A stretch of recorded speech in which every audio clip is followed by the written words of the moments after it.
ሰው ሩታ ይቅርታ ጠየቀች ለቡዜ። ሩታ ግን እስከ መቼ ነው ሰው የምትለማመጪው? ላሰማችሁ ፋጠርን መነታረካችን ልክ እንዳልሆነ ህሊናዬ በጣም ይነግረኛል። እሺ ልክ እንዳልሆነ ይሰማኛል። ግን ደግሞ ፊት ለፊት ስትገናኙና የምትነጋገሩት ቃላት ሆት እንድትሆኑና ከራሳችሁ ቁጥጥር ውጭ እንድትሆኑ ያደርጋችኋል። እና ያ ነገር ደግሞ ማብቃት አለበት ብዬ አስባለሁ።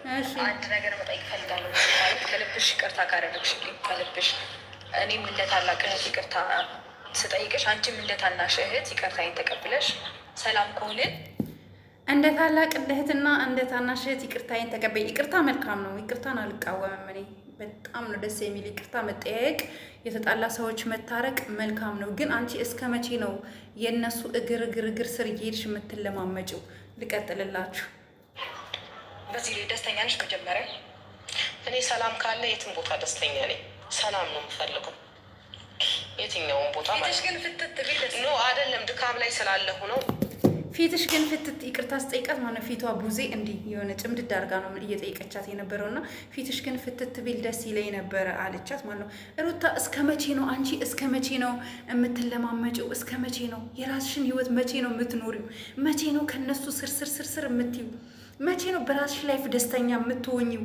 እንዴ በቃ ውጪ ከዚህ ህይወት ውስጥ መውጣት አለብሽ። እስከ መቼ ቆይ አልገባኝም የእውነት እንዴ እኔ እስከ መቼ ነው በእንደዚህ አይነት ሁኔታ ውስጥ የምትቀጥዩ?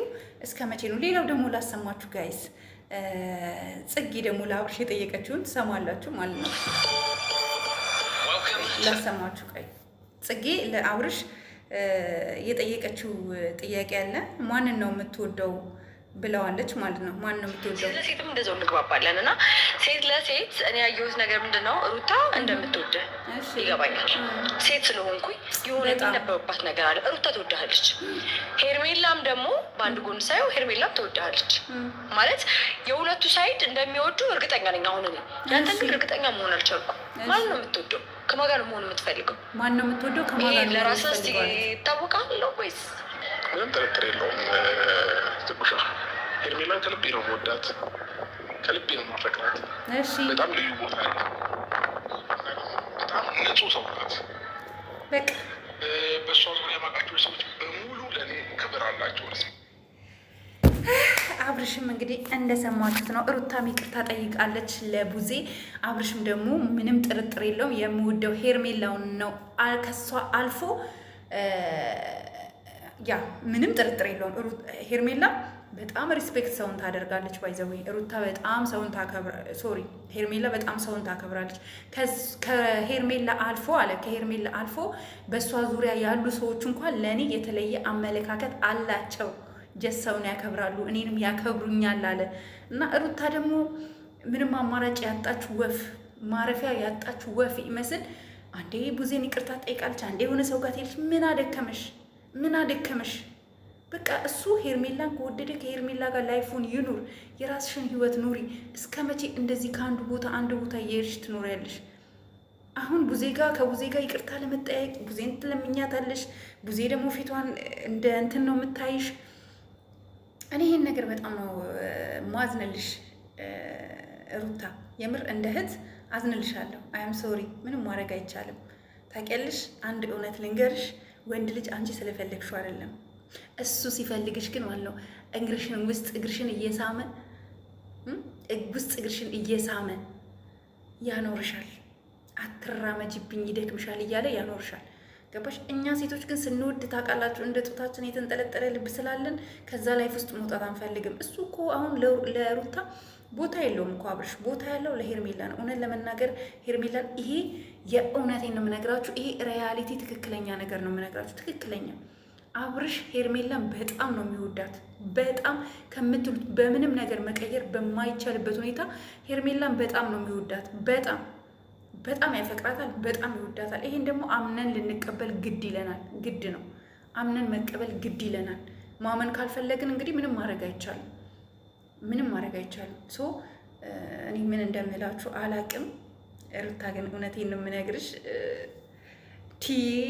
እውነት ለመናገር ሄርሜላን እኮ ነው ያለው። የልጁ እናት ናት። አይኖ ሊያከብራል ሊወዳት ይችላል፣ ግን አይፈልግም እዚህ ውስጥ መግባት። በቃ አይፈልግም። እሱ ልቡም ሁሉም ነገሩ ያለው ማጋ ነው ሄርሜላ ጋር ነው። እሷ ግን ሌላው ደግሞ ጽጌ ማለት ነው። ጽጌ ራሱ ይህን ጥያቄ ለምን አቀረብሽ? አንቺ ከዳኒ ጋር ለምን ላይፍሽን አቆምሽ? ከዳኒ ጋር ለምንድን ነው ሪሌሽንሽፕሽን ከት ያደረግሽው? ምክንያት ምንድን ነው? ያልገባኝ ነገር ለምንድን ነው ከት ያደረግሽው? ሪሌሽንሽፕሽን ለምን ከዳኒ ጋር አቋረጥሽ? በፊት ከዳኒ ጋር አልነበርሽ?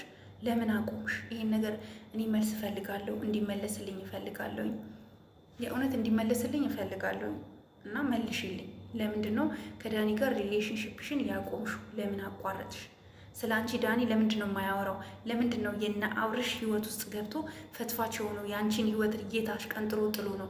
ይህንን በመረጃ በመስረጃ እንፈልጋለን እና አብርሽ ከሄርሜላ ጋር ያለክን ነገር ቀጥልበት። ቢኮዝ እኔ ወደ ሩታ ህይወት ተመልሰክና አልልክም። ቢኮዝ ምክንያቱም ፍላጎት የለክም። ሰው የፈለገውን ነገር ነው ሊመገብ የሚችለው እና አንተ ማስገደድ አልፈልግም። ሩታ ግን እየሄድሽ 10ሩን ይቅርታ እንደዛ ጊዜ አንቺን ስታቋሽሽ እንደዛ አንቺ ለወንድሜ ማትገቢ ሴት ነሽ ስትልሽ የነበረች ሴት ዛሬ ስትመጣ ግን በዚህ ደረጃ አንቺን ሳይሽ ትንሽ ገርሞኛልም። ራስሽን አስከብሪ። የእውነት እኔ እንደ እህት ሩታ የምነግርሽ ራስሽን ኩል አርጊ። ለራስሽ ቦታ ስጪ። ለማንም ሰው ተገዢ አትሁኝ። እና ደግሞ ምከሯት። የምትወዷት ካላችሁ ጥሩ ነገር ጻፉላት። በቃ መለማመጥ የለባትም። ጀንታላ፣ ኮስታራ፣ ቆፍጣና ነው መሆን ያለባት። በቃ ይሄ ነው የምላችሁ ጋይስ። እኔ ከዚህ በላይ ብዙ ማውራት አልችልም። መሽቷል እና ደጅ ወጥቼ ነው ማወራው። ድምፄ ምናምን እንዳይረብሽ ብዬ እና ለዚህ ቤት አዲስ የሆናችሁ ካላችሁ ላይክ፣ ሼር፣ ሰብስክራይብ አድርጉኝ። እንዲሁም ደግሞ እንደተለመደው የባልትና ውጤቶችን ማዘዝ የምትፈልጉ ስልክ ያለሽ ባዮ ላይ ደውሉልኝ፣ ዋትሳፕ ላይ ደውሉልኝ። የምትፈልጉትን የባልትና አይነት በምትፈልጉት ኪሎ መጠን የትኛውም አገር እናደርሳለን። ቅመማ ቅመሞችን ሁሉንም ነገር ማለት ነው፣ ቡላ፣ ቆጮ፣ ሁሉንም ነገር ጨምሮ የጤፍ ዱቄት፣ ቀዩን፣ ሰርገኛውን፣ ነጩን ሁሉንም አይነት ነገር ነው የምናዘጋጀው። ማዘዝ የምትፈልጉ ባዮ ላይ ባለው ስልክ ደውሉልኝ። እወዳችኋለሁ። ባይ